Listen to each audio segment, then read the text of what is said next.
Wow! Prawns curry, ఉల్లిపాయ, రొయ్యల కూర, ఆనియన్ టమాటో వేసి చేసుకున్న స్పైసీ ప్రాన్స్ కర్రీ అండి. నేను ముందు టేస్ట్ చేయకుండా మిమ్మల్ని ట్రై చేయమని అయితే నేను అస్సలు చెప్పను.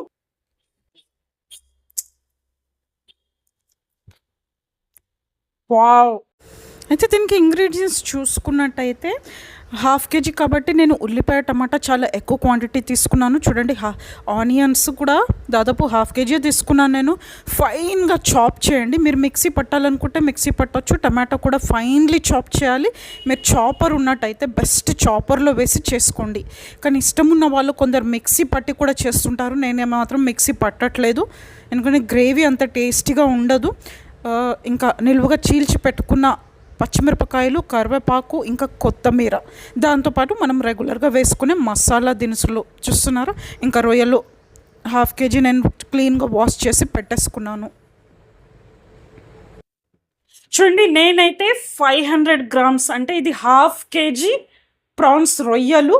అయితే దీన్ని డీస్కిన్ చేసి డీవిన్ చేసినవి ఆల్రెడీ నేను ఆర్డర్ చేశాను ఆన్లైన్లో. హాఫ్ కేజీ అనమాట, 250 గ్రామ్స్ అయితే సరిపోదు. అయితే ఇది కర్రీ స్పైసీ ఆనియన్ టమాటో వేసి చేసుకునే మసాలా కర్రీ కాబట్టి నేను హాఫ్ కేజీ వేస్తున్నాను ఫ్రెండ్స్. అయితే ఇక్కడ ఉప్పు పసుపు వేసి శుభ్రంగా నీట్ ఒకసారి కడిగిన తర్వాత మళ్ళీ శుభ్రంగా బాగా మంచిగా మిక్స్ చేసి మంచి నీటితో మళ్ళీ కడగండి. మీరు కడగడం చాలా ఇంపార్టెంట్, లేదంటే స్మెల్ డేంజర్గా వస్తుంది. ఆడ్ స్మెల్ వల్ల మీకు అసలు కర్రీ రుచి పోతుంది, కర్రీ రుచిగా ఉండకపోవచ్చు.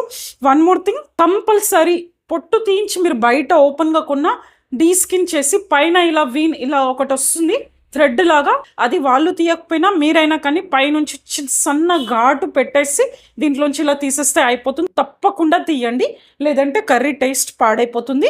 ఇప్పుడంగా ఉప్పు పసుపు వేసుకున్న చల్ల నీళ్ళలో, వేడి నీళ్ళు, వామ్ వాటర్ అస్సలు వద్దు, వేడి నీళ్ళు లాంటివి ఏమొద్దు, నార్మల్ వాటర్తో ఒకసారి శుభ్రంగా కడిగేసి మళ్ళీ మంచినీటితో కడిగేసి పెట్టుకోండి కర్రీ చేసే ముందు.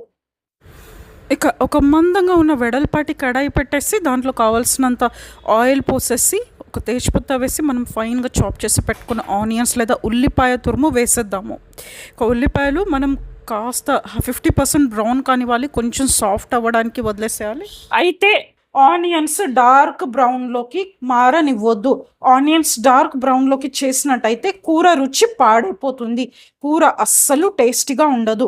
ఆనియన్ ఇలా లైట్ బ్రౌన్లోకి వచ్చిన తర్వాత ఇప్పుడు టమాటా చూస్తున్నారా, ఉల్లిపాయలో సగం పోర్షన్ 50% టమాటో వేసుకున్నాను, ఆనియన్లో 50% నేను టమాటో వేసుకున్నాను.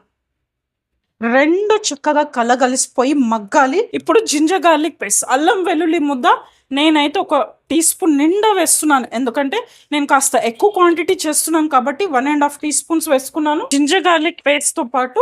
ఇప్పుడు రుచికి 1 టీ స్పూన్ నర ఉప్పు, 1 టీ స్పూన్ నిండా ఉప్పు వేస్తున్నాను ఉప్పు నేను తక్కువగానే వస్తాను, ఎందుకంటే కర్రీలో తక్కువ అయితే తర్వాత వేసుకోవచ్చు, కానీ ఎక్కువైతే చాలా కష్టం కదా. ఇప్పుడు 1 టీ స్పూన్ వరకు పసుపు వేస్తున్నానండి.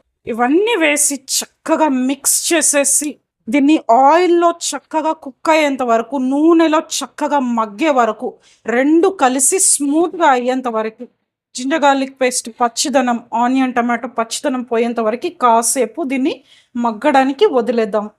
మీడియం ఫ్లేమ్లో పెట్టుకు 6 మినిట్స్ 7 మినిట్స్ మగ్గడానికి వదిలేద్దాం. అయితే వీకెండ్ స్పెషల్, మీరు డే మొత్తం చక్కగా కడుపు నిండా spicy non veg curry enjoy చేయాలనుకున్నప్పుడు ఆనియన్ టమాటో వేసి స్పైసీగా సౌత్ ఇండియన్స్ మసాలా రెసిపీ చేసుకోవచ్చు. వెట్ కర్రీ, నేను వెట్ కర్రీ చేస్తున్నాను. అదే మీరు స్టార్టర్స్ అంటే dry recipes, oil fried recipes చేయాలనుకుంటే బెటర్ మీరు ఈవినింగ్ తెప్పించుకొని ఈవినింగ్ చేసుకొని బిఫోర్ ఫుడ్ స్టార్టర్ లాగా ఈవినింగ్ తినొచ్చండి.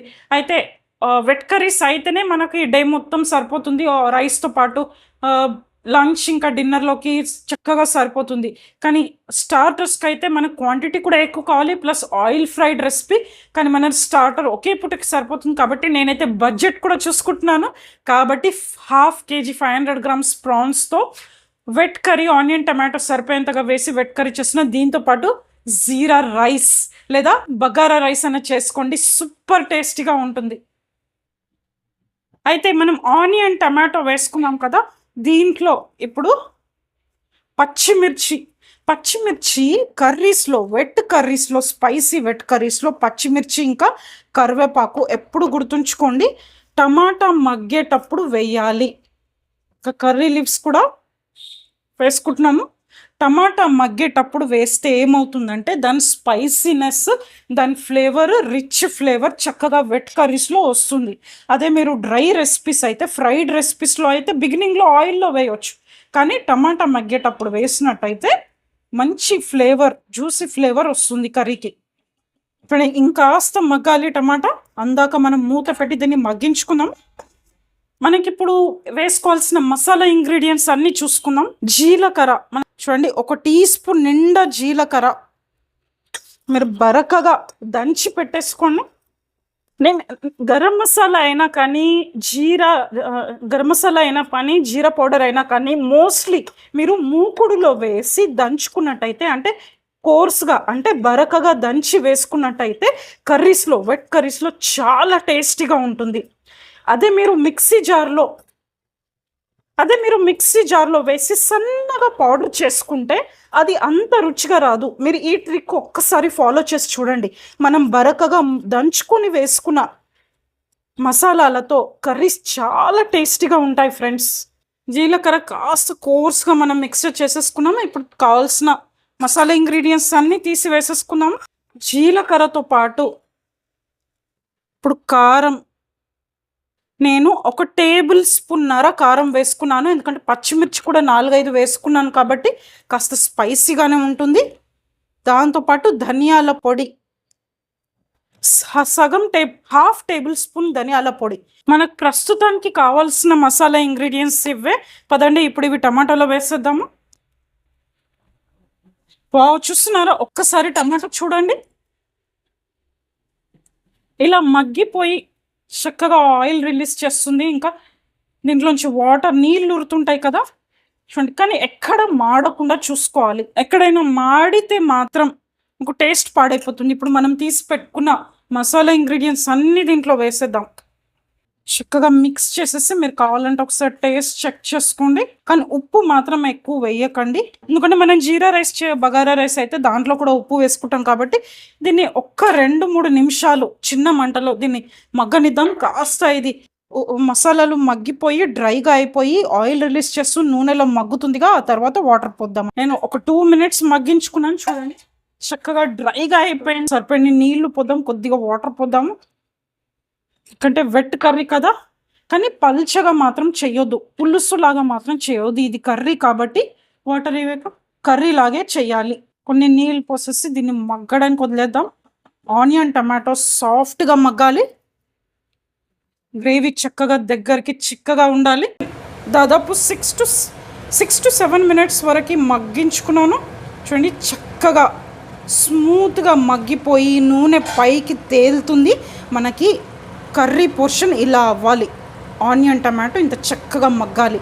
గ్రేవీ కూడా ఎక్కువ పల్చగా ఉండొద్దు, చిక్కగా ఉండాలి. కర్రీ మాదిరిగా చూస్తున్నారు కదా, ఇలా ఉండాలి మనకి. మీరు మిక్సీలోనే వేయాలనుకుంటే మీ ఇష్టం, మీరు మిక్సీలో కూడా వేస్ట్ చేసుకోవచ్చు. నేను ఫైన్లీ చాపర్లో చాప్ చేసుకున్నాను చూడండి. ఇప్పుడు గరం మసాలా మీరు రెడీమేడ్ అన్నా వాడండి, లేదంటే మీరు ఇంట్లో చక్కగా బరకగా మూకుడులో దంచుకున్న వేసుకోండి. లాస్ట్లో ఆనియన్ మగ్గిన తర్వాతే ఎండ్లో గరం మసాలా వేయాలి. వేసుకొని లాస్ట్లో ఇప్పుడు ప్రాన్స్ వేసేద్దాం. వేసేసి చక్కగా మిక్స్ చేసి ఒక 3 మినిట్స్ వదిలేద్దాం.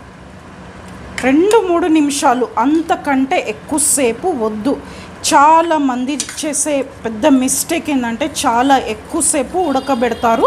దానివల్ల ప్రాన్స్ గట్టిగా హార్డ్గా అయిపోతాయి, అంటే రబ్బర్ లాగా సాగుతాయి. లాస్ట్లో వేసి హార్డ్లీ 2-3 మినిట్స్ పెట్టాలి, అంతకంటే ఎక్కువసేపు వద్దు. 2-3 మినిట్స్ పెడితే సరిపోతుంది. చక్కగా ఉడికిపోతాయి, ప్రాన్స్ ఉడికిపోతాయి. ఇప్పుడు చూద్దాము. 3 మినిట్స్ అయిపోయింది. దీంట్లోంచి నీళ్ళు రాయి చూస్తున్నారా, ప్రాన్స్లోంచి నీళ్ళు రాయి లైట్గా. అంటే మన కర్రీలో మరీ ఎక్కువ వాటర్ పోయాల్సిన అవసరం లేదు ఆనియన్ ఉడకడానికి. చక్కగా ఇది మగ్గిపోయినట్టు క్లియర్గా తెలిసిపోతుంది, చూస్తేనే తెలిసిపోతుంది ఇది మగ్గిపోయిందని. కాస్త కొత్తిమీర చల్లేద్దామా. నా spicy prawns onion tomato curry తప్పకుండా ట్రై చేయండి. మీకు రెసిపీ నచ్చినట్లయితే తప్పకుండా రెసిపీ లైక్ చేయండి, షేర్ చేయండి, ఇంకా ఛానల్ సబ్స్క్రైబ్ చేయండి. అందాక ఉంటాను ఫ్రెండ్స్, బాయ్.